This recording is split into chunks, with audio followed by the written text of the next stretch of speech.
Narayanam namaskritya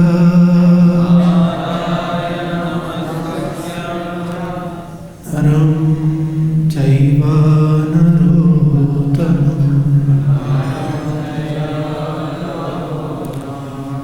devim saraswatim vyasam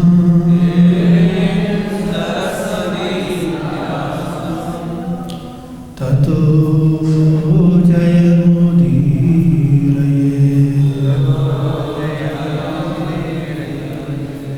Nashta prayeshu abhadreshu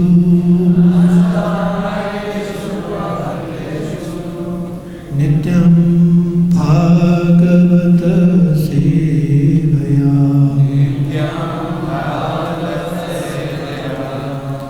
bhagavati uttama shloke bhakti bhavati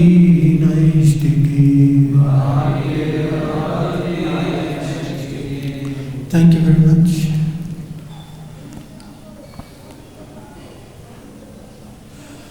We're reading from Srimad Bhagavatam, 5th Canto, Chapter 17, The Descent of the River Ganges, text number 14.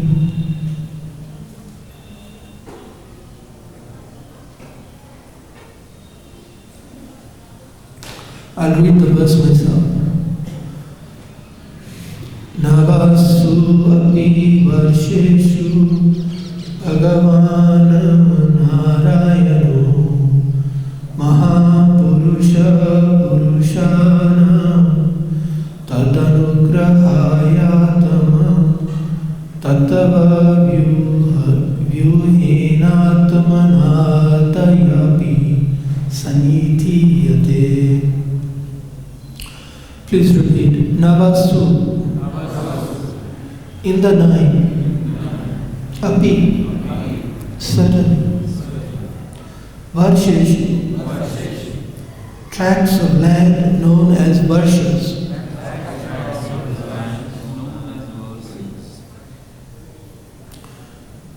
Try to say together. Bhagavan, the Supreme Personality of Godhead. Narayana, Lord Vishnu. Mahapurusha, the Supreme Person. Purushana, unto his various devotees. Tat anugrahaya, to show his mercy. Atma tattva vyuhena,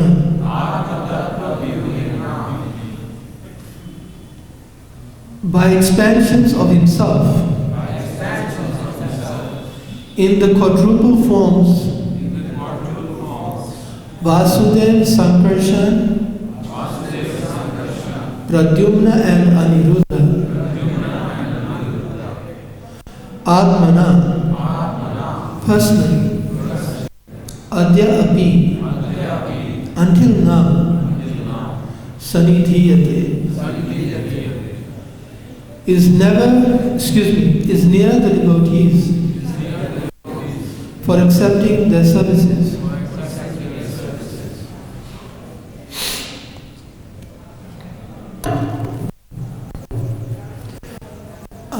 Just a little preface.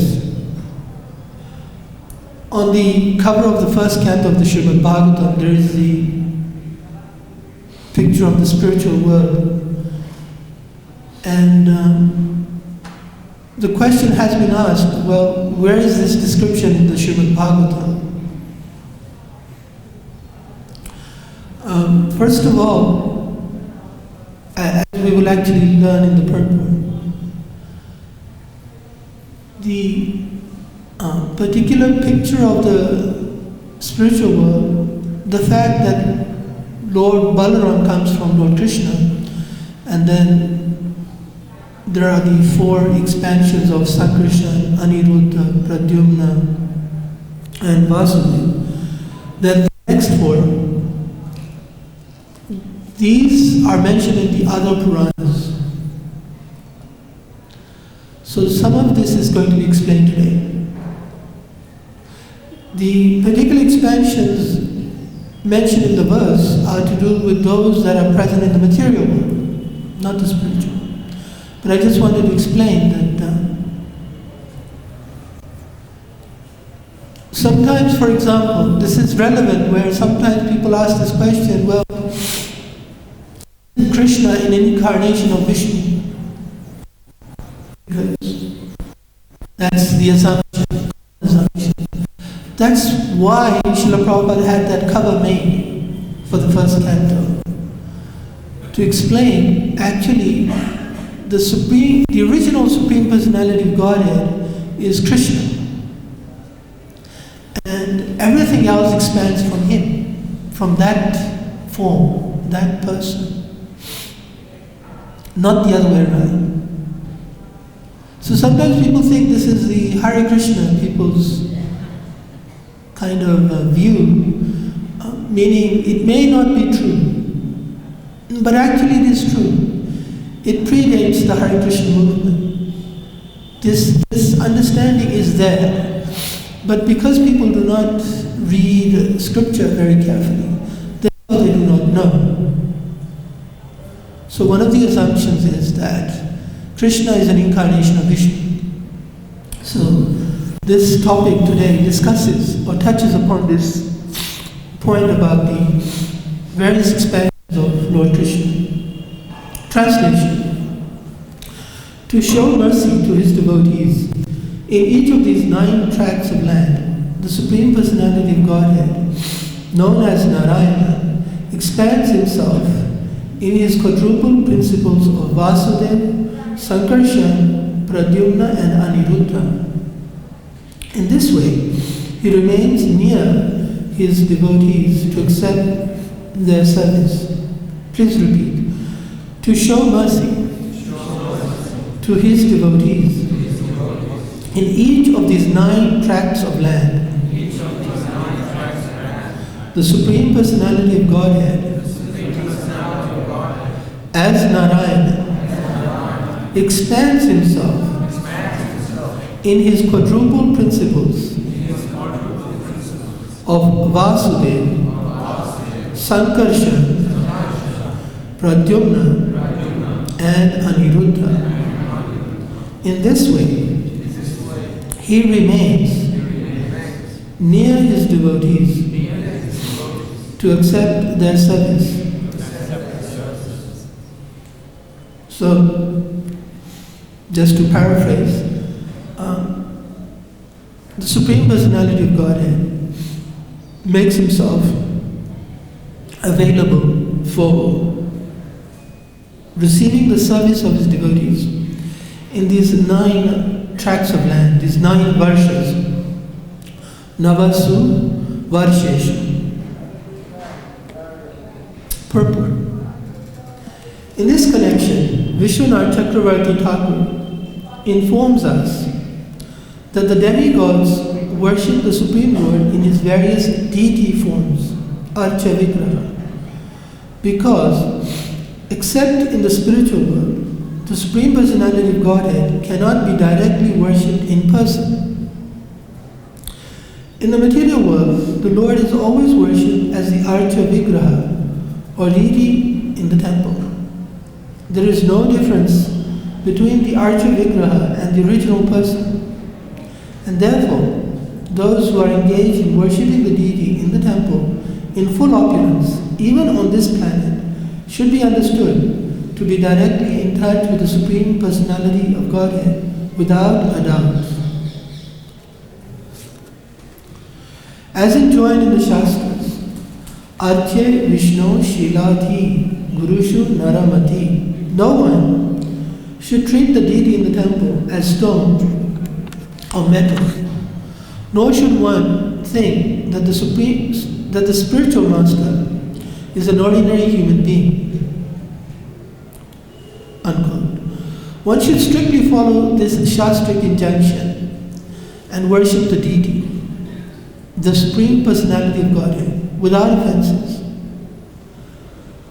The spiritual master is the direct representative of the Lord, and no one should consider him an ordinary human being. By avoiding offenses against the deity and the spiritual master, one can advance in spiritual life or Krishna consciousness.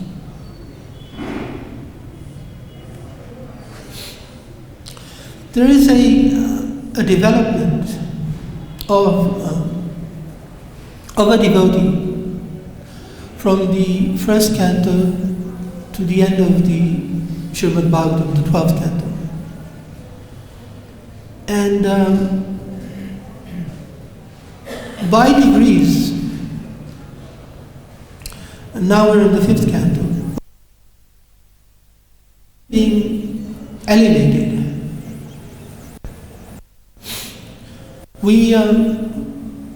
Our starting point is the point of ignorance. Om Jnana Timirandasya Jnana Anjana. We are in the darkness of ignorance. That's our starting point. So the Srimad Bhagavatam is a step-by-step program for elevating the person in ignorance to pure love of God. It's a recipe. It's designed for this purpose. So we are now at the point where we're being made to appreciate the presence of the Lord in the form of the deity.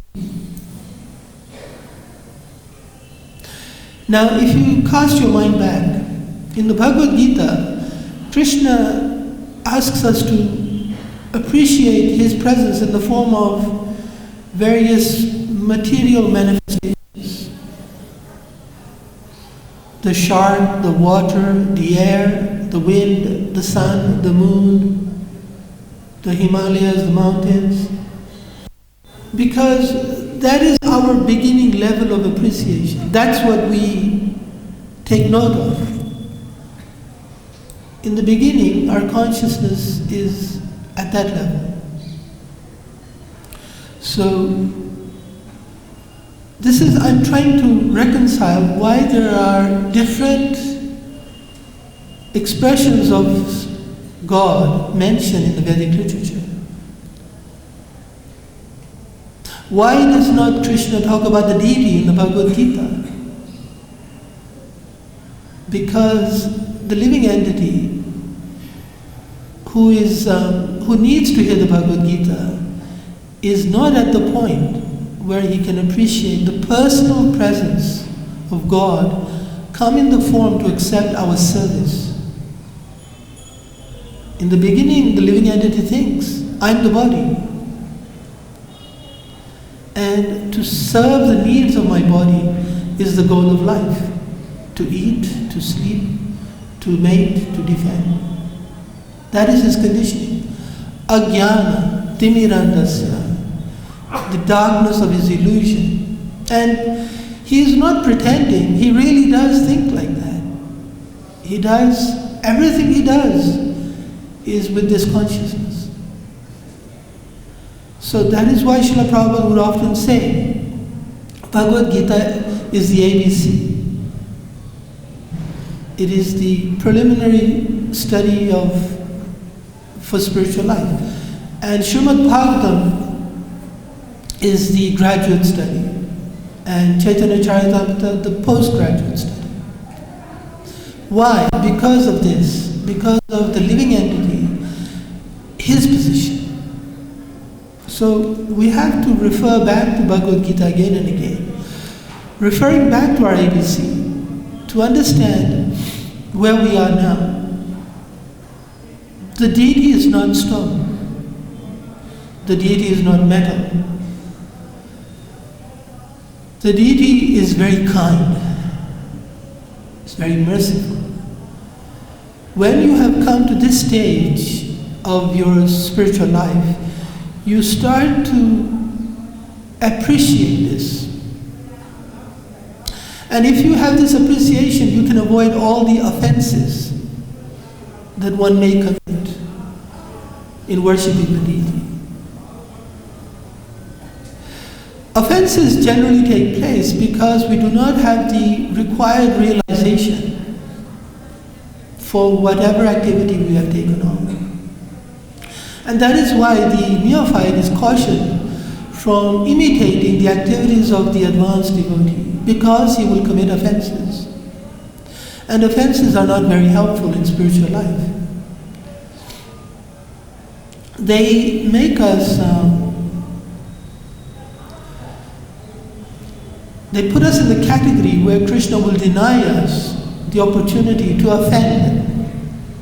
And that means we will be distanced from spiritual favors. We will not have association of devotees. We will not be near the deity. So these are the relevant points so far. Now we come to the reference about the various forms of the Lord. In this regard,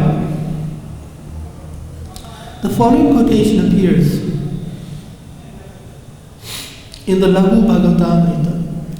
Padme tu parama vyona purvatyedi chatushtaye vasudevatayo vyuhas chatavara kathita kramat tatha pada vibhuto cha nivasanti kramadime Jadavriti-stha vaikuntha stita vetavati pure satyodve vaishnave loke nityakhe dvarga pure shuddhodhadutare shveta dvipe chairavati pure khiram buddhi stitante Kruda paryanka dhamani Satya satavati ekachittantre Nava vyuha prakirtita Chatavara vasudevadya Narayana narasinghaka Hayagrivo mahakrudo Brahma cheti nabodhita Tatra Brahma tu vikya Purvokta vidhaya. Quote, in the Padma Purana, it is said that in the spiritual world, the Lord personally expands in all directions and is worshipped as Vasudeva, Sankarshan, Pradyumna and Aniruddha. The same God is represented by the deity in this material world, which is only one quarter of creation. Vasudeva, Sankarshan, Pradyumna and Aniruddha are also present in the four directions of this material world. Shri Shri Gaur Nitai, Shri Shri Krishna Balaram, Shri Shri Radha Shyam Sundar ki jai.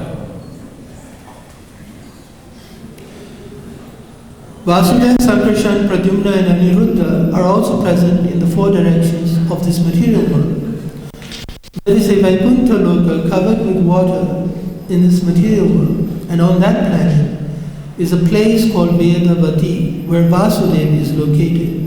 Another planet, known as Vishnu Loka, is situated above Satya Loka, and there Sankarshan is present. Similarly, in Dwarkapuri, Pradyumna is the predominator.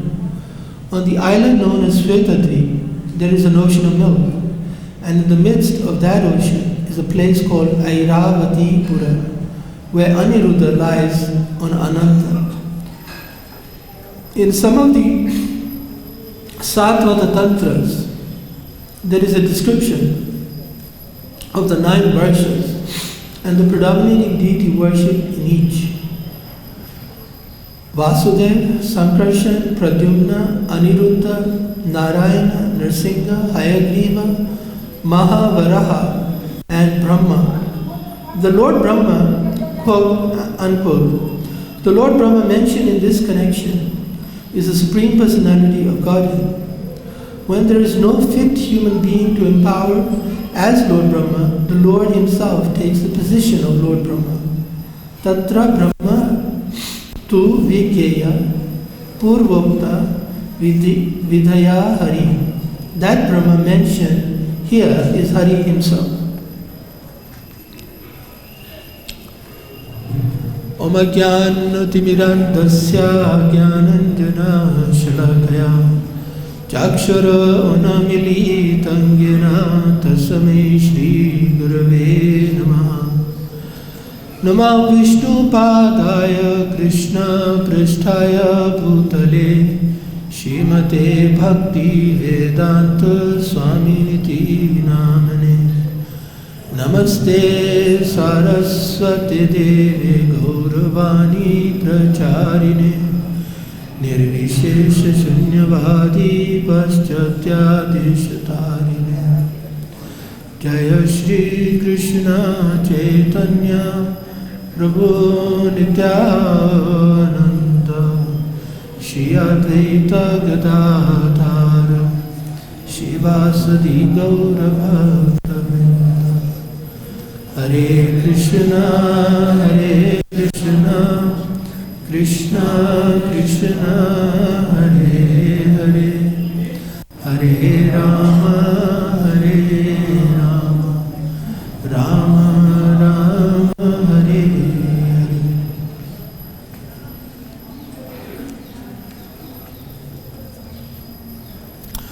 Navaso api varsheshu Bhagavan Narayano Mahapurusha Purushana Tadanugrahayatama Tattva Vyuhena Atman Na Ajayapi Sanidhiyate.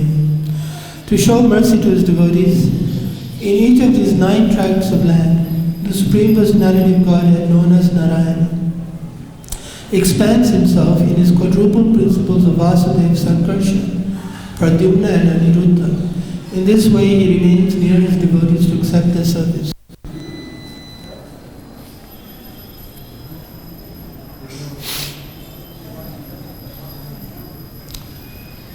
There is an accusation that Srila Prabhupada did not give everything, that he taught only the basic information of spiritual life, that he taught about sadhana bhakti but not about raganuga bhakti.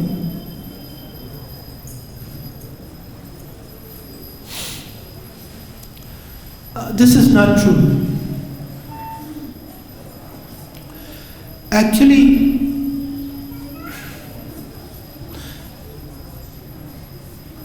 if you soberly consider everything Srila Prabhupada did, he taught Raganuga Bhakti only, exclusively. Spontaneous, pure, loving, devotional service unto the transcendent Lord. But he did it so expertly that he did not do it artificially. He did not make a mockery of the elevated position of spontaneous loving service to Krishna.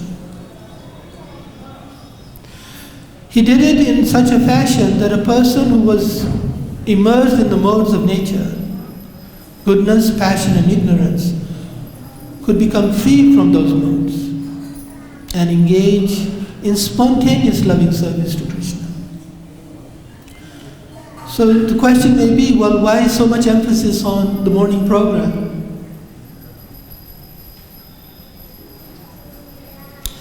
Actually, the morning program is performed by devotees who have developed pure love of God. It is not alien to a person who has developed love of God. It is not foreign to him. It fits hand in glove. It's a perfect match.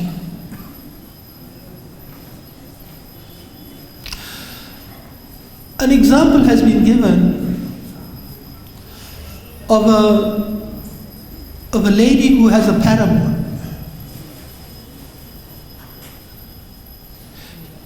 a lady who has deep love for a man who is not her husband. The example is that she performs her household duties impeccably, perfectly, without fault, so that nobody can suspect. This paramour love is very intense. It's very deep. It is not something you want to flaunt, to parade, to show off. It is secret. It is confidential. Love of Krishna is confidential. It is secret. It is pure. And the pure devotee does not want to make a show of it. So therefore he does his household duties, his material duties perfectly, faultlessly. He does sadhana bhakti as if he is not a devotee yet. And Srila Prabhupada taught this. He taught this in 1966, very beginning. He gave lectures on the 7th chapter of the Bhagavad Gita, first verse.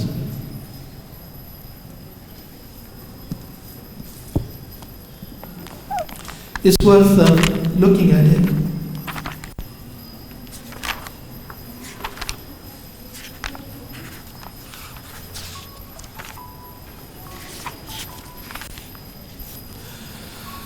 Shri Bhagavan uvacha maya sakta manah partha yogam yunjan madashraya asankshayan samagnamam yatha gyasasi tachya.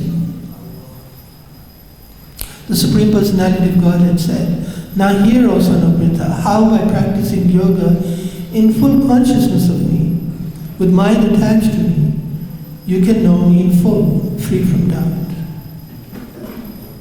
Srila Prabhupada's rendering or his lectures on this verse would emphasize become attached to Krishna.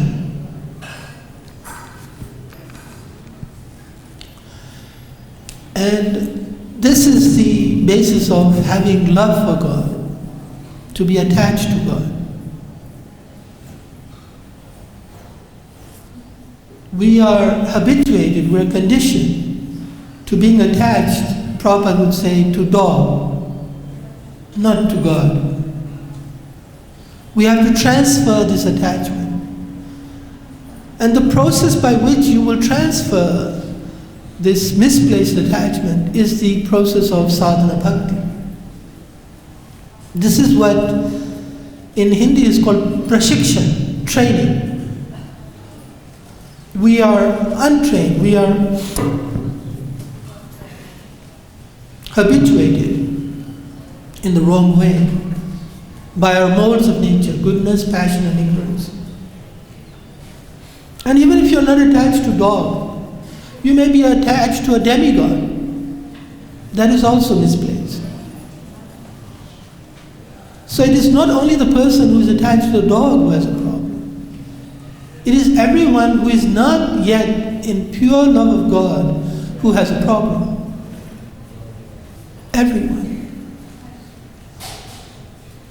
But it was easy to say that we're attached to dog because it's very self-evident in the West. There are so many dog lovers.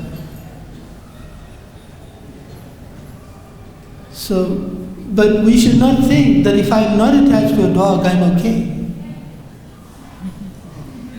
Until we have pure love, spontaneous love for Krishna, we need a method by which I can attain that. How will I attain it? How will I become attached? So this verse is saying that Krishna, out of his great mercy, his kindness, to show mercy to his devotees, he remains near his devotees to accept their service. So this accepting of service by Krishna in the form of the deity is the central basis of sadhana bhakti. the person who is trying to cultivate attachment to Krishna, Maya Sakta Mana, he needs to make an effort. He needs to endeavor. The term in Sanskrit is called parivartan. Parivartan means a change, but it's a very deep change. There's a word in English called metamorphosis.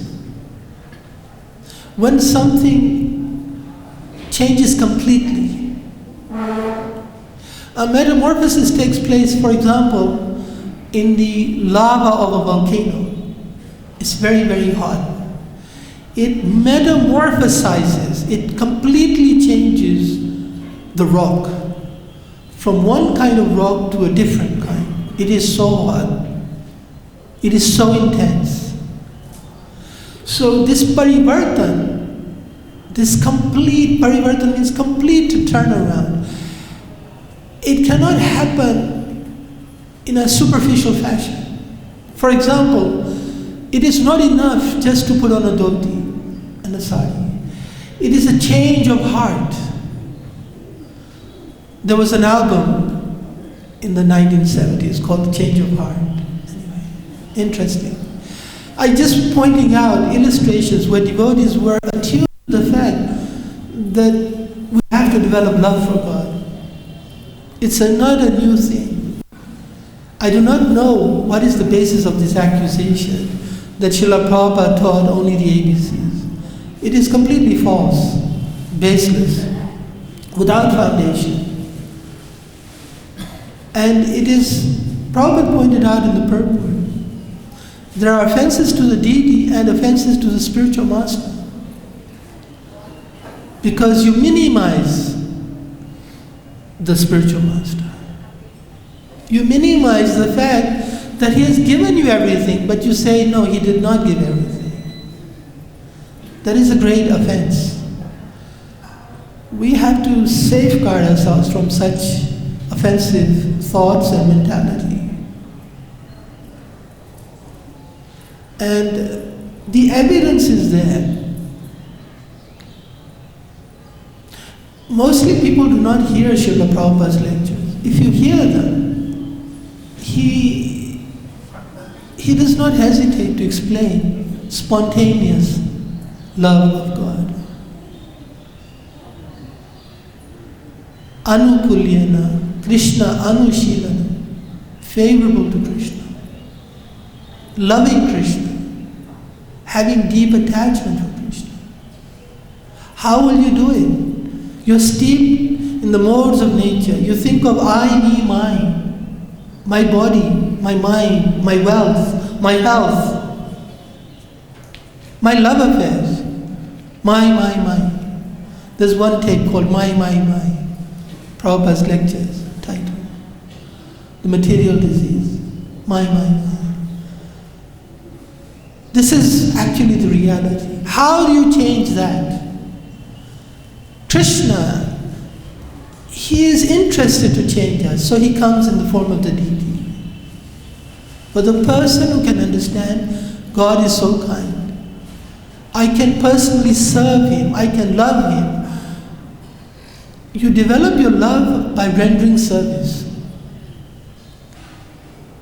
This is how love comes. Attachment comes. Attachment, the sign of attachment is you're sleeping and you think of him. Savai mana Krishna padara vindayo. Helplessly. Rupa Goswami says, when will my mind be attracted to you just like a young girl is attracted to a young boy? Effortlessly. In fact, you cannot stop thinking of Krishna. So that's this method of deity worship. Getting up early in the morning to see the deity. But to see the deity in a purified form, taking a bath, externally and internally. Internally by meditating on the holy names of the Lord. Om Keshavaya Namah, Om Narayana Namah, Om Madhavaya Namah, etc. Immediately, intensely, This is the program of devotional service. It is not mechanical. It is not ABC. It is the highest. You can have complete attachment to Krishna, confidential, real, true, not a deception, not a mockery, not a pretense, not a Hollywood drama, not one where you have to keep up the pretense. And this human form of life is this opportunity to do that. The Varnashram system, which everyone thinks is also very external, is necessary because it allows us to genuinely change from being under the modes of nature. Mam chaya vyabhicharena bhakti yogena se sa gunan samatityaita. You have to transcend these gunas. And the process is Varnashram and sadhana bhakti, but with attachment to Krishna. Otherwise, why? For how long will you get up in the morning if you do not have attachment to Krishna? For how long? You will not do it. But if you have attachment for Krishna, you will do it. In the later period of Srila Prabhupada's manifest pastimes, he started to emphasize to his, especially his devotees who were near him, to overcome sleep, to not be tired. Guru Kripa Prabhu mentions that how Prabhupada came and woke him up in the middle of the night. He said, "Why are you sleeping?" Prabhupada. I mean, actually, just to give you an idea, devotees used to sleep very little before, actually, and very intense service from morning till very late at night. And again getting up early in the morning. And Srila Prabhupada would rebuke him. He wanted us to develop pure love of God. We become so attached to Krishna. He wanted us to become to follow in the footsteps of the 6 Goswamis. So he had these lectures in Radha Damodar temple, near Rupa Goswami Samadhi, and he was teaching nectar of devotion, how to develop pure love for God, how to have ecstasy. But this ecstasy is translated in this performing sadhana bhakti perfectly, in obeying the orders of the spiritual master perfectly. This is the secret. This is the formula. Not by pretending, not by putting on a sari. I'm talking about a man putting on a sari, thinking he's become a gopi. It is not cheap. It is not cheap. You must understand this. To reduce this very powerful process to something cheap is a great offense. And you will not experience any advancement in spiritual life. So what is the benefit of that? Better to be sober and even make slow progress, but it's real.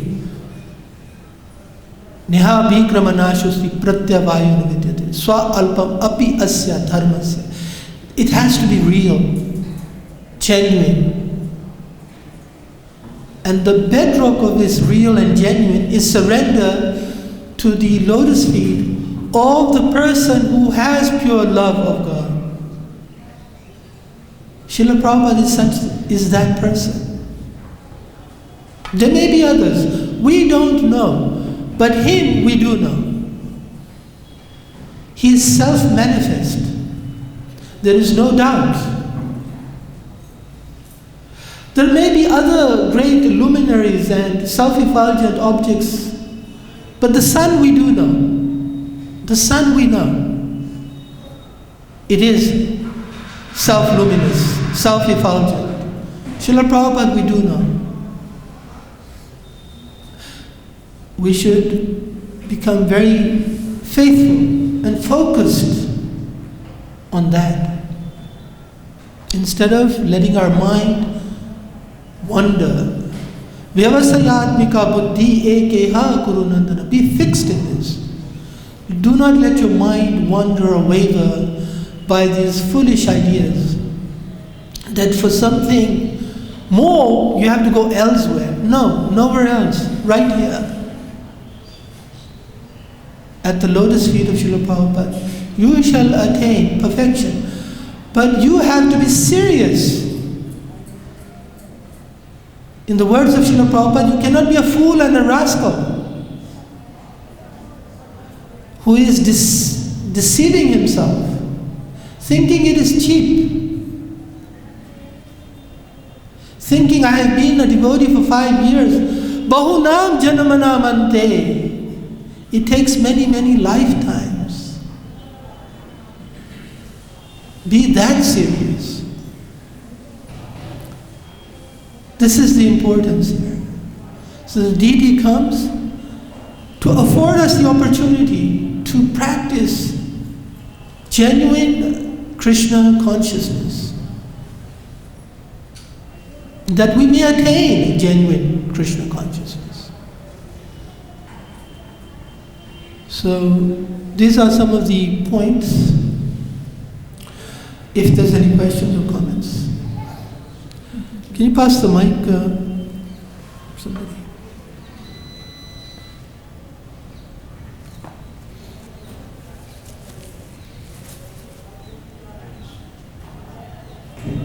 Hare Krishna.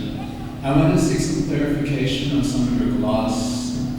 The words Raganuga and spontaneous devotion to Krishna. So you were addressing how a person, say Prabhupada, is not giving us everything. He's only given us sadhana bhakti, but he has not given us Raganuga bhakti. I think that was the statement that you made. But Raganuga is a type of sadhana. It's not the goal of our practices. So I was wondering if you could clarify that point. Also, with spontaneous love as well. Spontaneous love, I'm assuming you must be referring to Bhava Bhakti or Prema Bhakti as the spontaneous love, because our goal is not Raganuga Bhakti, but rather it's a sadhana to get to our goal. So if Prabhupada taught us about sadhana Bhakti, he must have taught us about Raganuga Bhakti. That was one question. I had another one. Let's address the first one. Keep the mic if you haven't done it. If you read the Nectar of Devotion carefully, Raganuga is used in two ways, in two places. One, sadhana bhakti has two components: the regulated practices, regulated principles, and Raganuga as a means. But Raganuga is also the end, the goal, referring to where you have developed Prema Bhakti. That's also called Raganuga. Let me then come back. Now, this point, see, sometimes devotees make a mistake of saying, well, Prabhupada didn't use Prema Bhakti. Try not to be misled by words. When Krishna says, Maya Sakta Mana, become attached to me, Prabhupada is saying that is love of God. He is referring to that as Prema Bhakti. He is not saying this is some low level. He wants us to have such intense love for God. Therefore, we will practice our devotional services. So we should not think Raganuga refers to something other than Prema Bhakti. My use for Raganuga was Prema Bhakti. I tend not to use the words Prabhupada doesn't use. But it's not the monopoly of a person who keeps on going, praying, praying. This is not, do not be misled. There was a person, he was known as a great devotee of Lord Ram. And everyone, his fame was that he had love of Lord Ram. So he met Bhaktisiddhanta Saraswati Thakur. And they thought Bhaktisiddhanta Saraswati Thakur would approve. So Bhaktisiddhanta Saraswati Thakur asked him one question. Is your love of Lord Ram direct, or is it through a devotee of Lord Ram? He said, no, direct, praying, love. He said, go away. Because there are a few mistakes, they're called rookie mistakes, as in West means a neophyte will make. Because he doesn't understand the science, he thinks indirect means something less. But there is no direct relationship with Krishna. Even Radharani does not think she has a direct relationship with Krishna. Even the Hiladini Shakti, the personal potency, internal potency of the Lord does not think I have a direct relationship. So there are mistakes which expose a person. So much of this is to do with semantics. People have monopolized certain words, and they think because we use these words, we are in the area of love of God. Srila Prabhupada had one word for pure love of God, Krishna consciousness, and he talks about it all the time. But it does not refer to ABC. It refers to the highest. In the introduction to the Bhagavad Gita, he's talking about paramour love of God. I mean, how much more evidence do you need? He's not waiting. He is the ambassador of spontaneous, pure love of God. Madhurya Ras, no less. Right in the pages of the introduction to the Bhagavad Gita. So that, I hope, answers your question. Yeah, that clarifies for me. It would be sort of Raganuga. But then it still seems important to make a distinction, because in your class you use the word Raganuga to refer to prema. But then would it not be important to understand that Raganuga as a sadhana leads to Raganuga as prema? Because in the Nectar of Devotion, it's described how when one follows the Vaidhi sadhana format, the Bhava and the flavor of the Bhava is different than the flavor that's produced from the sadhana, which is Ragamarg. So then it seems that it would be so important to clarify this. Srila Prabhupada had one nice clarification for this. He said, a green mango and a ripe mango. If you do this process, as given in the Nectar of Devotion, your mango will become ripe by the process. This is misleading to say you have to go to another person, another guru, a Bhav guru. This is without basis. This is called mental speculation. That's not what I'm saying. No, I know, but I'm not saying you said it. I'm trying to explain this point, that the mango itself inherently is going to become ripe in due course of time. This process is not deficient. How many lifetimes? It does not need, beg your pardon? How many lifetimes does it take to ripen the mango? Srila Prabhupada said it can happen in an instant. But it depends on us. That's right. So it's a path. The Guru is pointing out that the path must be taken. And seriously, in this lifetime. Right. Rag has to be taken in this life. If you want the mango to ripen in this life. Right. My whole point is, just to clarify, it's like in Hindi we say, Puri Ramayan Parli, and somebody asks, who is Sita? If you've read the whole Ramayana and you are still, The whole point of the class was to practice love of God. This sadhana bhakti is actually cultivating love of God, pure love of God, spontaneous. So that's what Srila Prabhupada gave.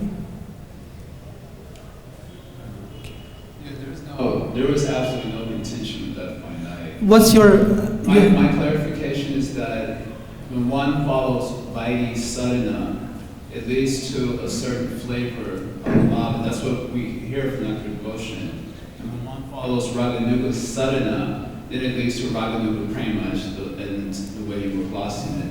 So I was saying that it seems that it is important that we make a distinction of what we're referring to when we use the word Raganuga, because we may misunderstand that Raganuga is a perfection instead of understanding that it's also the path that we need to take to get the type of perfection So, we're looking for.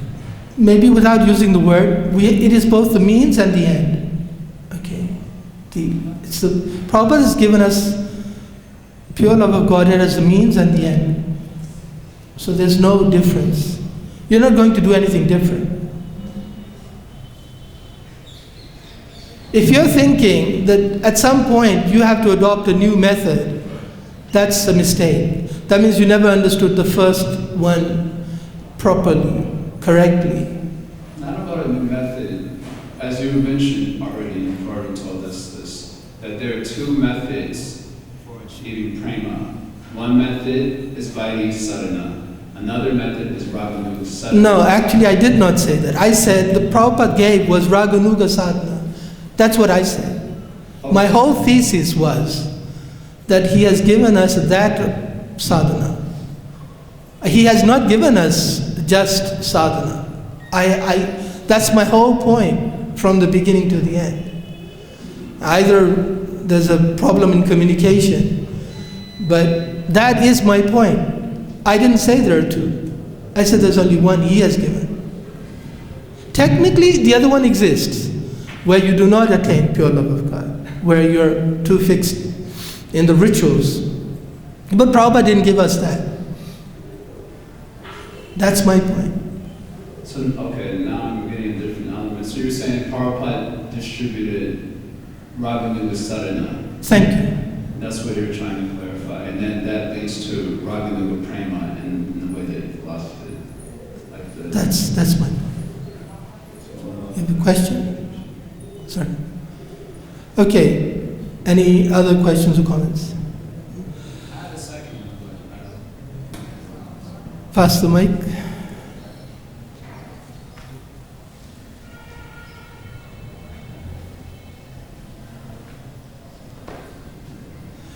No.